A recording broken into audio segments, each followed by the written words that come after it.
అరవింద్ గారు, అరవింద్ గారు అంటే వెల్ ప్లాన్డ్. ఒక మాట మాట్లాడినా దాని వెనకాల ఎంతో చాలా ఆచితూచి మాట్లాడతారు.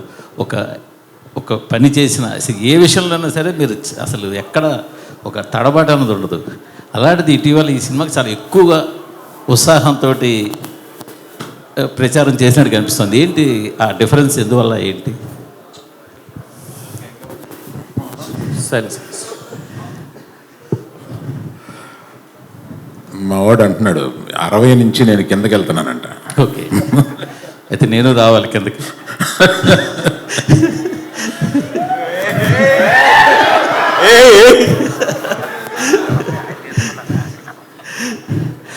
కాదు సార్, అంటే మీకు అర్థమైందా మిమ్మల్ని వేసుకున్నారు?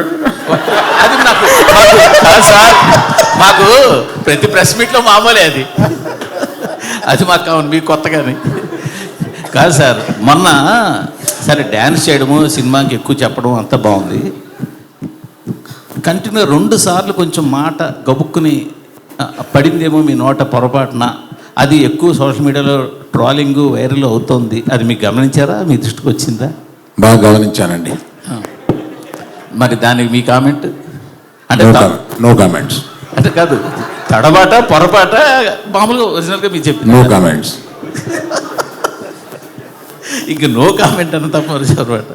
సరే పోలేండి, మీరు నో కామెంట్ అన్న క్వశ్చన్ అడుగుతా. ఇది మొదట మీరు చూసినప్పుడు ఇది సబ్జెక్టు అంత వేయబుల్ కాదు అని మీరు అన్నారని వాసు గారు చెప్పారు.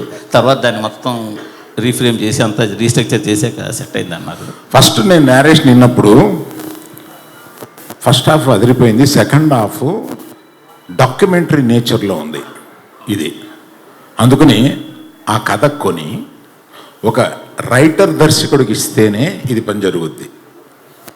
అందుకని రైటర్ కమ్ దర్శకుడిని ఎతికి ఈ కథ ఇచ్చి వర్క్ చేసి మనం డెసిషన్ తీసుకుందాం. ఇప్పుడు ఆయన అడిగిన డబ్బులు ఇచ్చేసి ఆ కథ తీసుకోండి. ఇది కాకుండా ఏ జైలుకి 22 మంది వెళ్ళారో వాళ్ళందరి దగ్గరికి వెళ్ళి చేరి అది మేము సినిమాగా తీసుకోవడానికి రైట్స్ తీసుకోండి. ఇతను కథ రాసేస్తే ఈ కథ కొనుక్కుంటే మనకి పని అవ్వదు. అందుకని వాళ్ళందరి దగ్గరికి వెళ్ళి వాళ్ళందరి దగ్గర నుంచి రైట్స్ తీసుకుని వచ్చి ఇప్పుడు అవన్నీ అయిన తర్వాత చందు గారిని రిక్వెస్ట్ చేశాం. ఈ సినిమా టోటల్గా వెళ్ళిన 22 మంది కాకుండా టోటల్గా 30 మంది దగ్గర నుంచి ఈ రైట్స్ తీసుకోవాల్సి వచ్చిందండి. తీసుకున్నాం ఫర్ అవర్ సేఫ్టీ. అది చందు గారు దాన్ని ఏదో నేను తీసుకుని 2 నెలలు చందు గారి దగ్గర ఒక గొప్పతనం ఉంది. ఆయన ఏమీ అర్జెంట్ పడ్డు, తొందరపడ్డు. మనం ఇంకో సినిమా మీద ఇంకో సినిమా చేసేసి ఇంకొక ఇన్ని కోట్లు తీసుకుని బ్యాంకులో అసలు ఆ మైండ్ లేదు ఆయనకి. సినిమా ఆ జర్నీని, ఆ సినిమాని రాయడాన్ని, ఆ సినిమాని తీయడాన్ని, ఆ జర్నీని ఎంజాయ్ చేసే మనుషులు. ఆ జర్నీని ఎంజాయ్ చేసే మనుషులతోటి ప్రయాణం చేయాలని ఉంటుంది మాకు.